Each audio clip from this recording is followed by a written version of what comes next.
Rich dad, poor dad. What the rich teach their kids about money, that the poor and middle class do not. I had two fathers, a rich one and a poor one. One was highly educated and intelligent. He had a Ph.D. and completed 4 years of undergraduate work in less than 2 years. He then went on to Stanford University, the University of Chicago, and Northwestern University to do his advanced studies, all on full financial scholarships. The other father never finished the 8th grade. Both men were successful in their careers, working hard all their lives. Both earned substantial incomes. Yet one always struggled financially. The other would become one of the richest men in Hawaii. One died leaving tens of millions of dollars to his family, charities, and his church. The other left bills to be paid. Both men were strong, charismatic, and influential. Both men offered me advice, but they did not advise the same things. Both men believed strongly in education but did not recommend the same course of study. If I had had only one dad, I would have had to accept or reject his advice. Having two dads offered me the choice of contrasting points of view, one of a rich man and one of a poor man. Instead of simply accepting or rejecting one or the other, I found myself thinking more, comparing, and then choosing for myself. The problem was that the rich man was not rich yet, and the poor man was not yet poor. Both were just starting out on their careers, and both were struggling with money and families. But they had very different points of view about money. For example, one dad would say, "The love of money is the root of all evil." The other said, "The lack of money is the root of all evil." As a young boy, having two strong fathers both influencing me was difficult. I wanted to be a good son and listen. But the two fathers did not say the same things. The contrast in their points of view, particularly about money, was so extreme that I grew curious and intrigued. I began to start thinking for long periods of time about what each was saying. Much of my private time was spent reflecting, asking myself questions such as, why does he say that? And then asking the same question of the other dad's statement. It would have been much easier to simply say, "Yeah, he's right. I agree with that." Or to simply reject the point of view by saying, "The old man doesn't know what he's talking about." Instead, having two dads whom I loved forced me to think and ultimately choose a way of thinking for myself. As a process, choosing for myself turned out to be much more valuable in the long run than simply accepting or rejecting a single point of view. One of the reasons the rich get richer, the poor get poorer, and the middle class struggles in debt is that the subject of money is taught at home, not in school. Most of us learn about money from our parents. So what can poor parents tell their child about money? They simply say, "Stay in school and study hard." The child may graduate with excellent grades, but with a poor person's financial programming and mindset, sadly, money is not taught in schools. Schools focus on scholastic and professional skills, but not on financial skills. This explains how smart bankers, doctors, and accountants who earned excellent grades may struggle financially all of their lives.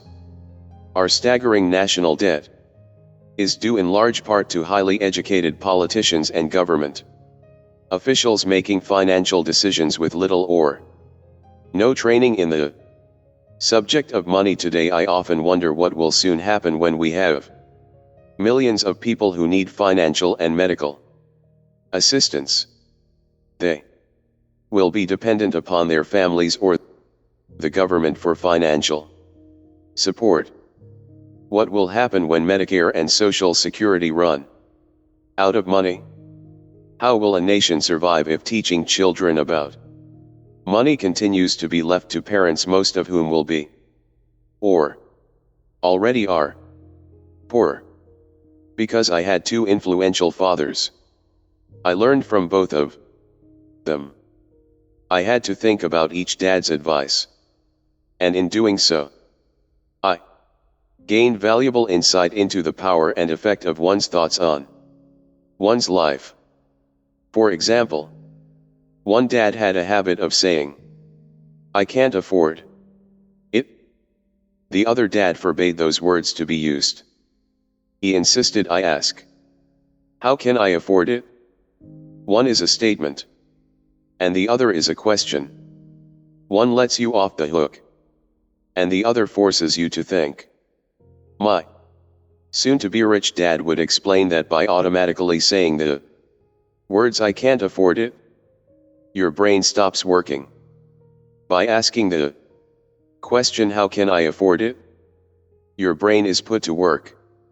He did not mean that you should buy everything you want.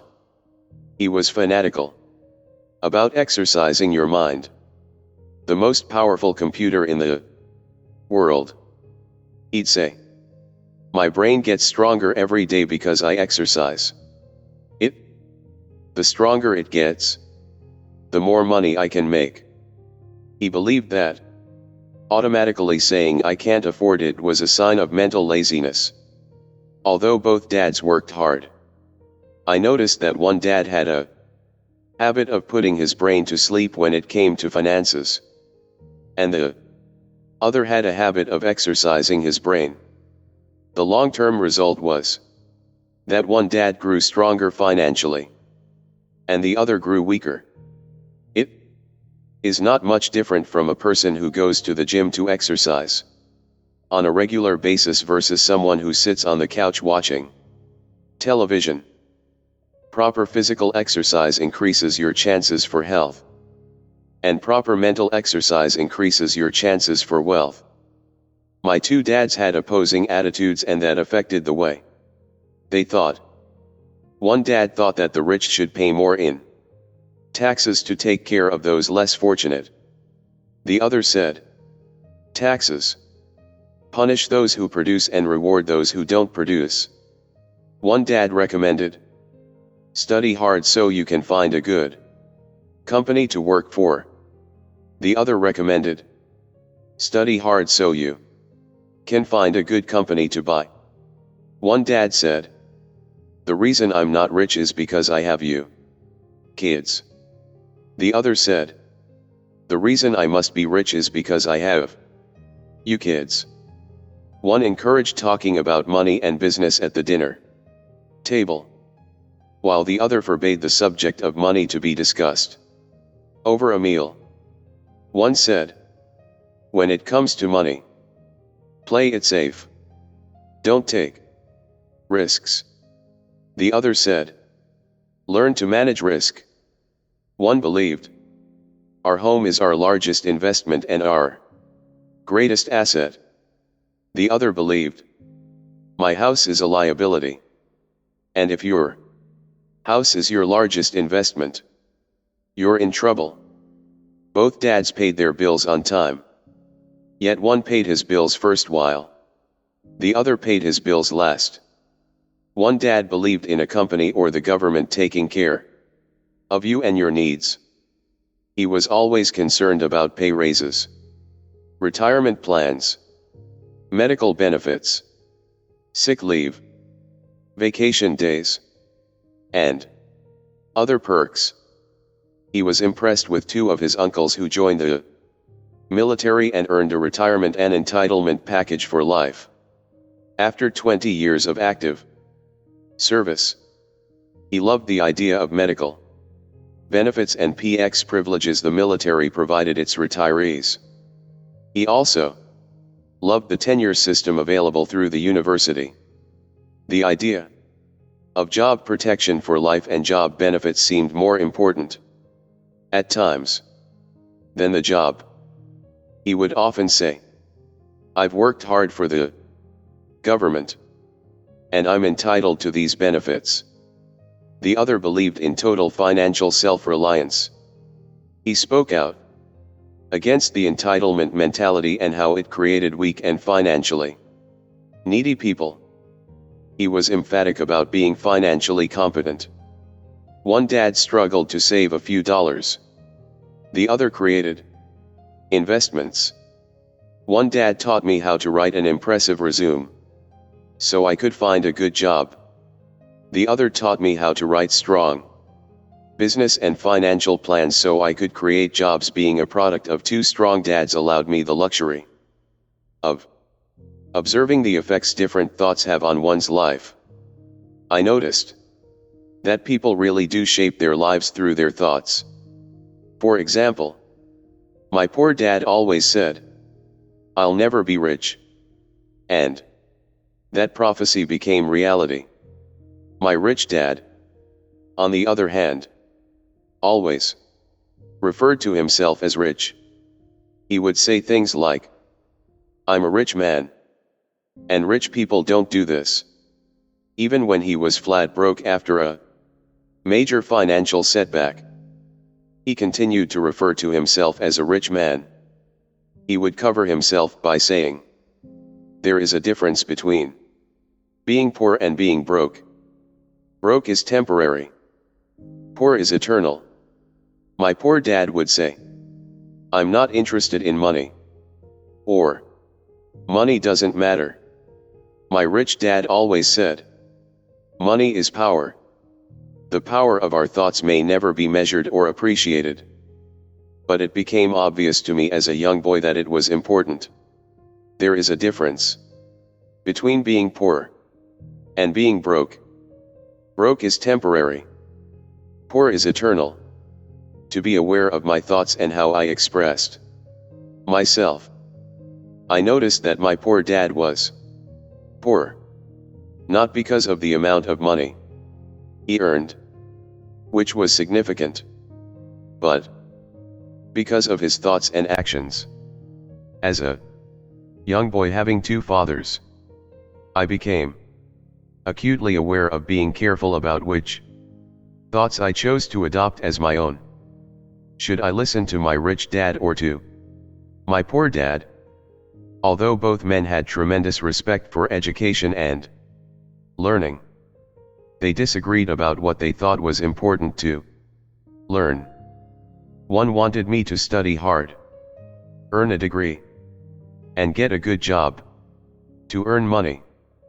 He wanted me to study to become a professional, an attorney or an accountant, and to go to business school for my MBA. The other encouraged me to study to be rich, to understand how money works, and to learn how to have it work for me. "I don't work for money," were words he would repeat over and over. "Money works for me." At the age of 9, I decided to listen to and learn from my rich dad about money. In doing so, I chose not to listen to my poor dad, even though he was the one with all the college degrees. A lesson from Robert Frost. Robert Frost is my favorite poet. Although I love many of his poems, my favorite is The Road Not Taken. I use its lesson almost daily. The road not taken. Two roads diverged in a yellow wood, and sorry I could not travel both, and be one traveler. Long I stood, and looked down one as far as I could, to where it bent in the undergrowth. Then took the other, as just as fair, and having perhaps the better claim, because it was grassy and wanted wear. Though as for that the passing there had worn them really about the same, and both that morning equally lay in leaves no step had trodden black. Oh, I kept the first for another day. Yet knowing how way leads on to way, I doubted if I should ever come back. I shall be telling this with a sigh. Somewhere ages and ages hence, two roads diverged in a wood, and I took the one less traveled by. And that has made all the difference. And that has made all the difference. Over the years, I have often reflected upon Robert Frost's poem. Choosing not to listen to my highly educated dad's advice and attitude about money was a painful decision. But it was a decision that shaped the rest of my life. Once I made up my mind about whom to listen to, my education about money began. My rich dad taught me over a period of 30 years, until I was 39 years old. He stopped once he realized that I knew and fully understood what he had been trying to drum into my often thick skull. Money is one form of power. But what is more powerful is financial education. Money comes and goes.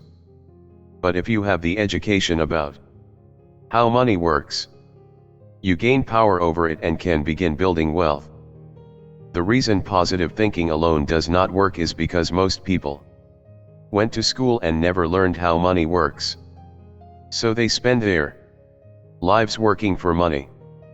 Because I was only 9 years old when I started, the lessons my rich dad taught me were simple.